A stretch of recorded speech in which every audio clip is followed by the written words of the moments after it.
Ladies and gentlemen, Alex Jones here reporting for Infowars.com. I am here with Jim Mars at an event that Tex Mars put on and just spoke. And Jim has his new book out. And we were just talking about hidden technology. And my old friend who even worked with me a few years, Raymond Teague, NASA engineer on the Apollo program, Skylab. Also, of course, on the space shuttle, you can just Google Apollo program and see Raymond there in the front line, one of the main guys, even though he'll try to talk himself down. And Raymond, you won't say a lot of this on tape, okay, and that's fine. You don't have to, but you said you'll talk about a little bit of this when you were at RCA separately with some of this stuff. But you were making the point, Jim, that, well, I mean, state what you just said. You don't believe anything until... No, I just said I don't believe anything's true until the government's denied it. You don't believe anything's true until the government's denied it. Right. And tell us what you were just telling me about what you saw at RCA.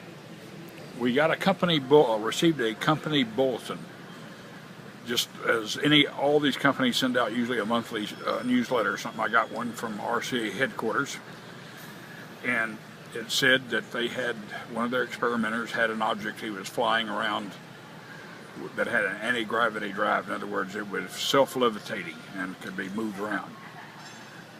And I thought, well, why are we doing this? Why are we messing with all these rockets when we could do this? So I called up headquarters, and first they said, well, it's not true. The experiment didn't really work. And then they said the document didn't even exist. And I said, well, I got it right in my hands here. So first they said it wasn't accurate. Yeah. Then they said, no, it doesn't exist. Yeah, and then they said it and that's exist. when you know your Bilderberg doesn't exist, NSA doesn't exist, cancer viruses and the vaccines don't exist, so fluoride lowering your IQ doesn't exist. And I already knew that Noah Tesla had flown a platform around in the very early 1900s, like 1904. Yeah, people had seen it. Yeah. And I don't believe that we've gone backwards in technology, and the Russians grabbed everything they could of that technology, and I assume that our government grabbed some of it or all of it.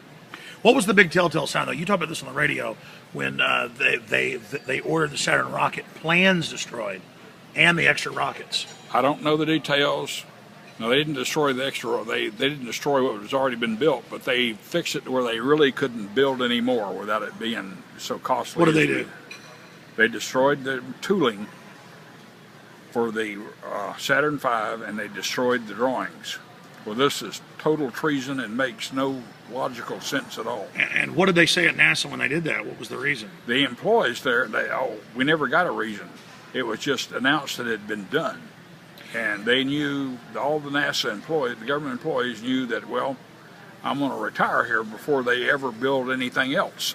Well, Raymond, I've only seen it on television. It's famous that McNamara ordered it destroyed, you know, the plans and stuff. I heard they got rid of some of the rockets too, but it saved a few they used. Well, the extras they've got, you know, they are in museums. One is at Johnson Space Center, and there's another one at Huntsville, Alabama. And I've seen it down in Houston. It's pretty neat. But you know, there's 3 or 4 that are on display. I don't know. Jim, what do you make of this? Well, for one thing, I think it's amazing that the things you can learn from employee newsletters and from year-end reports, corporate reports and things that never make the news.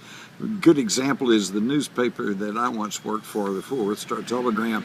In the employee newsletter, right after Reagan got elected, they had a big article. They were so proud that Reagan had appointed William Casey as head of the CIA. And William Casey was the majority stockholder, the guy that controlled the company that owned the Star-Telegram.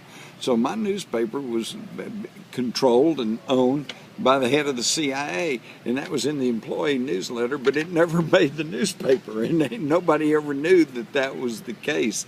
And of course, then when they destroy the rockets, then that set our space program back, what, 2 decades or more? Well, no, we haven't recovered yet. Never have. We have to use the Russian heavy lifters. What do they call them? Soyuz? Right.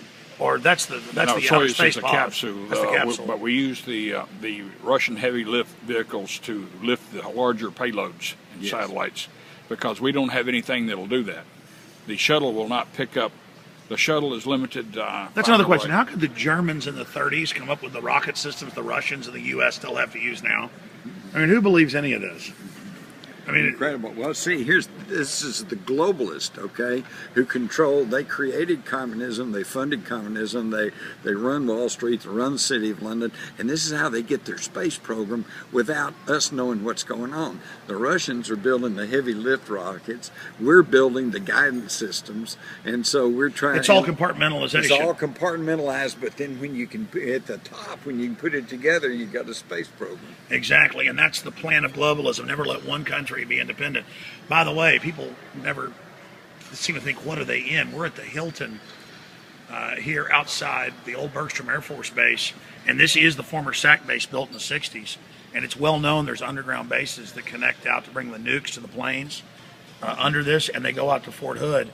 And I know people that worked on building it, but that's just a conspiracy theorist. The average viewer probably doesn't even believe me that this Hilton is a former SAC base, but that's on record. Well, it's all conspiracy theory until it happens to you. Anything else, Raymond? Oh, that'll be enough. Just tell us about the astronauts. All right, folks. Alex Jones here for Infowars.com. I'll be live on the radio tomorrow with the Sunday show, and he's going to be in there in the second hour. So 4 to 6 tomorrow Central, Infowars.com. And we will have best-selling author Jim Mars with us. So spread the word and follow us at Twitter at Real Alex Jones.